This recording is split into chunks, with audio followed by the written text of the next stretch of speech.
Hominem possumus aliquid adversus veritatem sed pro veritate. Wa kita mahimo aron sa pagpakigbatok sa kamatuoran, kundili aron sa pagdapig sa kamatuoran. Straight to the point. Luzon, Visayas ug Mindanao, Pilipinas ug sa katawhan kutob sa mabot sa tong Sibya sa tibuok kalibutan via internet. Mayong buntag ug kumusta live gikan sa Queen City of the South, Cebu City, Philippines. Welcome nining atong tulumanon ug inyong tulumanon. Straight to the point. Kiniling po niyo boss ng lagad sa kahanginan sa kasamang Rufil Fernandez Banyo. Mao'y paday makiguban kaninyo nining laing adlaw sa atong pagpakigbisog. Adlaw karon mahigala nga Lunes og pizza 29 na buwan sa Hunyo tuig 2026. Straight to the point. Sa gihapon hatagan pagtagad ang mga issues nga may labot ang lungsod. Nagbagang mga expose, nagunang mga reports. Dinhi lamang gihapon mga higala sa atong pagbanuban nining atong tulumanon ug inyong tulumanon. Straight to the point. Nagunas to may iskutanan karon nga buntaga mga kaigsunan.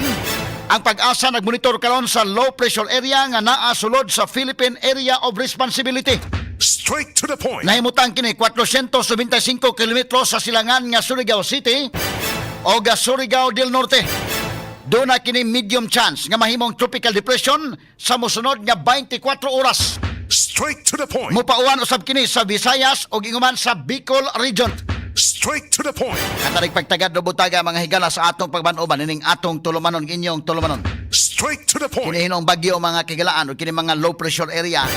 Ang atong batayanan dili lang ang hangin mga sukitig paminaw kundili ang iyang dala nga tubig. Ang uwan mga kigalaan ha. Kay kagahapon lang daan dunay pag-uwan-uwan mga sukitig paminaw. Paspas kaayo ang mga pagbaha mga higala sa mga kalsada. Gumikan mga kigalaan sa uwan. Unya kung magbaha mga sukitig paminaw mahinumdom na punta sa flood control scandal.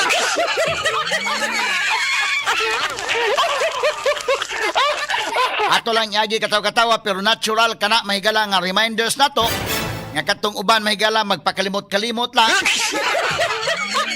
Inig pakalimot-kalimot sa uban mahigala ang nature gyud may mapahinumdom mo uwan mo baha. Aron mahinumdom ta nga manawagan ta sa mas dinalian mahigala nga investigasyon nga mao ang flood control scandal.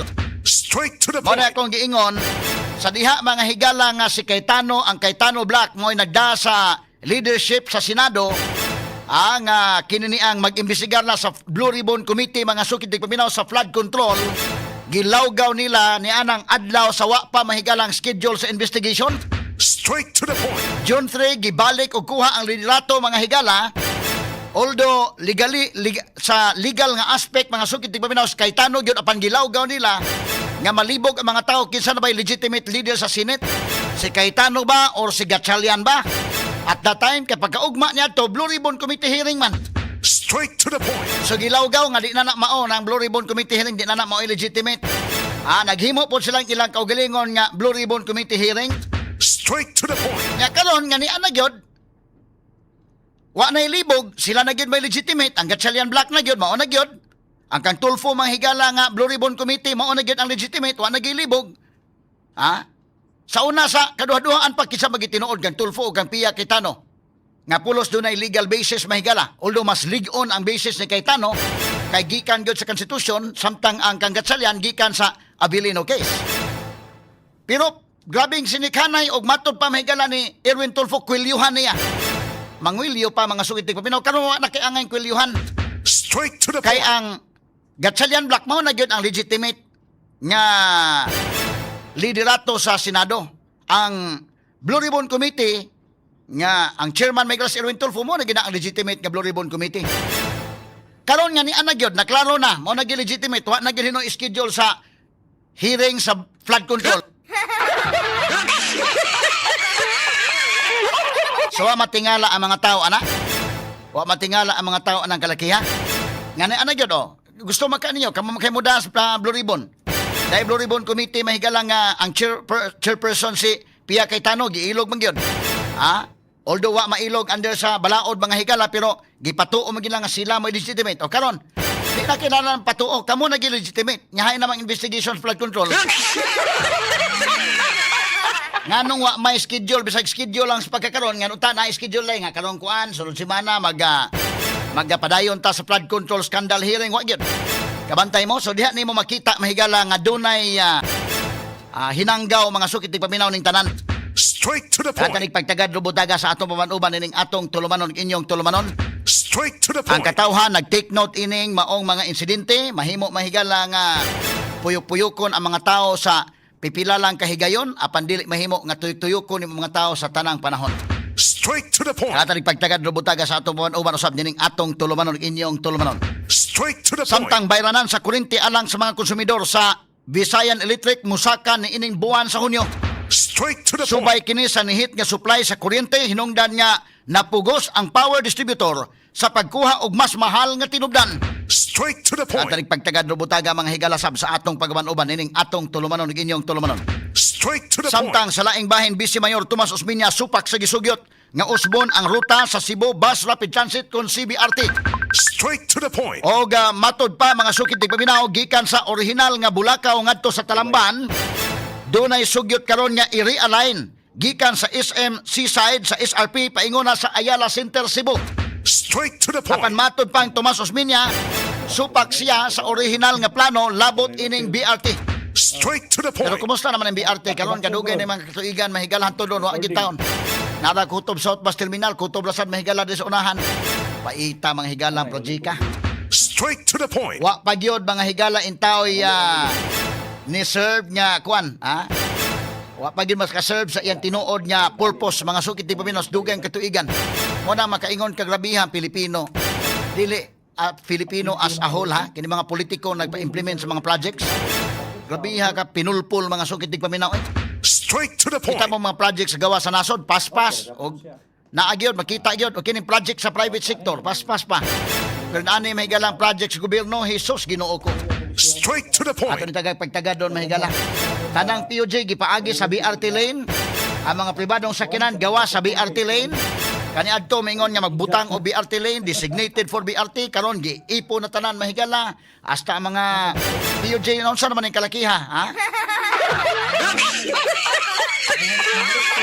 Yagi ta lang ni katawa mga kaigalaan pero sus Ginoo ko. Katanig pagtagad lubutagas tuman-uban usab nining atong tulumanon inyong tulumanon. Straight to the point. Samtang sa kauluhan clerk sa impeachment court ni butyag nga bukas ang impeachment trial batok ni Vice Presidente Sara Duterte ngadto sa mga Pilipino nga gustong mutan-aw niini mahigala live sa Senado. Straight to the point. O gaingon man live sa kini mga higala sa mga matawag na to mahigala i-carry ni sa digital team sa Senate o ga magmonitor ta ini mahigala tong RMN Manila nga makaplastada sab dito alang sa maong nga coverage nining impeachment trial. Straight to the point. Nahanglan sa mga kaigalaan kay pre-trial ra ba wa ipakita sa publiko. Pero nang gawas gihapon ang istorya mahigala bisag wa mapakita sa publiko. Straight to the Ato point. ni tagag pagtagad lubutaga sa atong pagbanuban nining atong tulumanon inyong tulumanon. Straight to the point. Kunya dunay plano ang prosecution nga kadtong sheriff nga gisumbag mahigalang Sara Duterte sa Davao 11 ka tuig na o natong 2011. So kung 2011 mga 15 ka tuig na ang nakalabay, Straight to the point. ipresentar matod pa sa prosecution team atol sa impeachment trial. Straight to the point. Sa mga kay may tabo nini mga higala. Sakto ba nga ipresentar or dili? Muginansya ba ang prosecution team or maalkansi ang defense kung ilang i-present or basit og lahi ang mahitabo nini?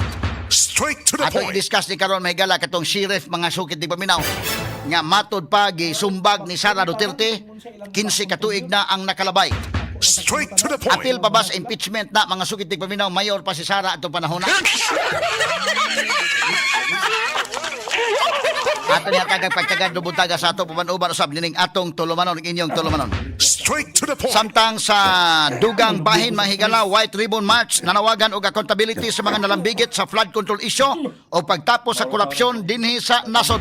Straight to the Gahapong point. adlaw do na mahigala yung mga nagsulot og mga puti nga sinina isip mga kaigalaan pagapakita og simpatiya sa mga nagrally mga higala sa White Ribbon March nga gihimo didto sa kauluhan.